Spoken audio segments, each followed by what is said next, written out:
I am 78 years old, and there is something I wish someone had told me when I was young. For most of my life, I believed being a good man meant always saying yes. Yes to responsibility. Yes to expectations. Yes to being reliable, dependable, and strong for everyone else. I thought that was what love looked like. I thought that was what masculinity meant. I was wrong. I spent nearly 60 years trying to be everything others needed me to be. The steady husband, the devoted father, the dependable son, the loyal employee. I carried that role with pride, believing sacrifice was proof of worth. What no one warned me about was the cost. Over time, that constant giving turned into exhaustion, then resentment, and eventually, a quiet realization that the life I was living didn't feel like it belonged to me. 7 years ago, everything changed. My wife passed away after more than 4 decades together. One day, she was there, and the next, she was gone. For the first time in my adult life, I was completely alone. And what frightened me most wasn't the grief, it was the emptiness that followed. I realized I didn't know who I was without being someone else's support system. My entire identity had been built around providing, fixing, and holding everything together. When that role disappeared, so did my sense of self. I couldn't answer simple questions about what I wanted, what fulfilled me, or what brought me peace. That realization shook me more deeply than loss itself. I grew up believing a man's value came from endurance, not self-awareness. When I was young, choices were simpler, or at least we believed they were. I was told that stability mattered more than passion, that responsibility came before desire. So I followed the path laid out for me. I worked. I provided.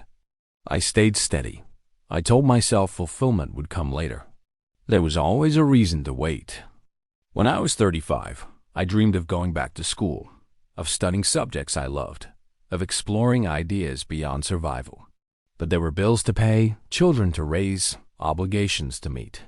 Later, I told myself. Later became a habit.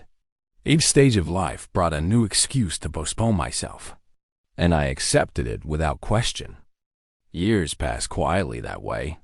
When one responsibility ended, another replaced it. When the children grew older, new family needs appeared. When work slowed, aging parents needed support. I kept telling myself there would be a moment when life would finally open up and give me permission to focus inward. That moment never arrived.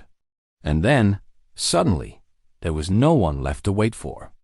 After my wife's death, the silence forced me to confront a truth I had avoided for decades. I had mistaken self-erasure for virtue. Men of my generation were taught that giving everything was honorable, that putting ourselves last was noble. We were taught that our worth was measured by how much we carried, not by who we were. It sounds admirable, but it's a dangerous lie. Because you cannot give endlessly without disappearing.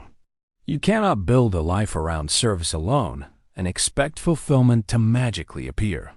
In the first year after my wife passed, I felt completely lost. My days had no structure. My purpose felt gone. For decades, I had woken up knowing exactly who needed me. Now, no one did. And in that absence, I realized how little I had invested in myself. Then, about a year and a half later, I found an old letter she had written early in our marriage. In it, she described my curiosity, my ideas, my hunger to learn, and the man she believed I would become. Sitting there holding that letter, I understood something painful. That man had slowly disappeared, not suddenly, but piece by piece. I hadn't sacrificed myself all at once.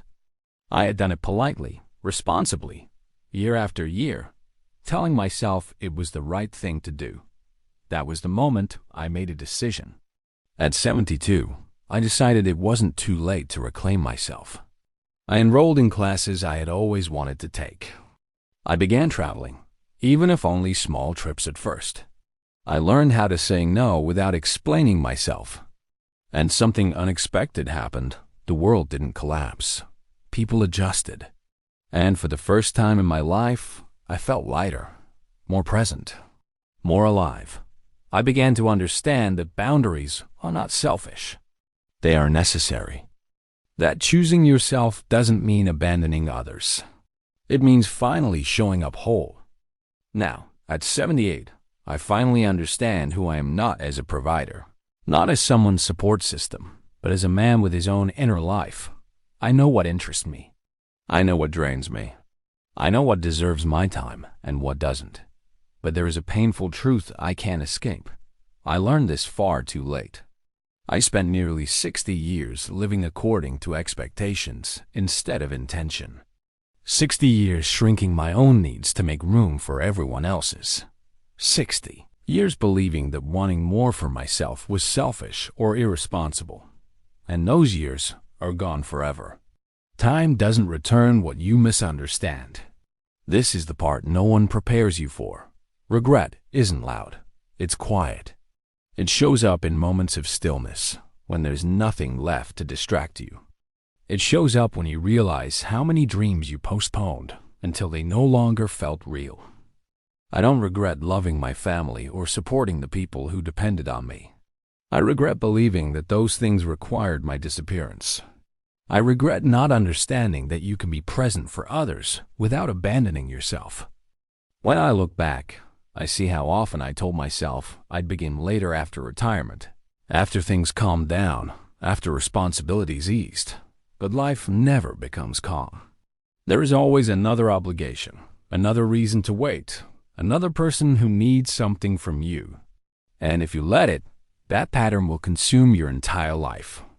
I see younger men making the same mistakes now. Saying yes when they mean no. Carrying pressure they never questioned. Postponing their own growth because they believe endurance is the same as purpose. It isn't. Endurance without intention turns into resentment. Responsibility without self-respect turns into emptiness. You can be dependable and still be alive. You can love deeply and still honor your own needs. But no one teaches you how to do that. You have to learn it yourself, often the hard way. That's why this message exists. Not to shame you, but to wake you up while you still have time. Your life is not a rehearsal. This is not a warm-up phase. The days you are living right now are the ones you will one day look back on and judge. And the question won't be whether you impressed anyone. It will be whether you were honest with yourself. If I could speak to my younger self, I wouldn't tell him to work harder or sacrifice more. I would tell him to stop waiting for permission.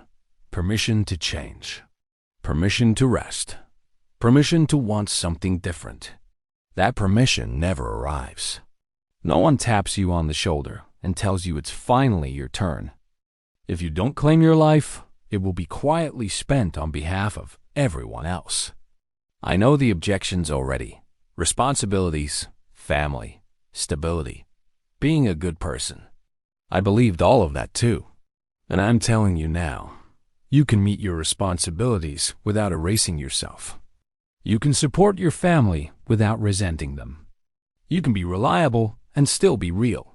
In fact, you will be better for the people in your life when you are living honestly, because resentment poisons generosity of what love tries to build. You cannot give from a place of emptiness. You cannot model a healthy life while quietly hating the one you're living.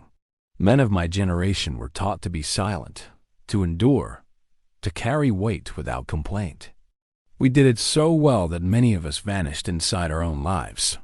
But you don't have to repeat that pattern. You have more choices than we did, more freedom, more awareness. Don't waste it trying to be perfect. Don't waste it trying to please everyone. You never will. Someone will always want more from you. Someone will always be disappointed. The only question that matters is whether you can live with the choices you're making. Can you look at yourself honestly and respect the life you're building? I've been living for myself for only 6 years.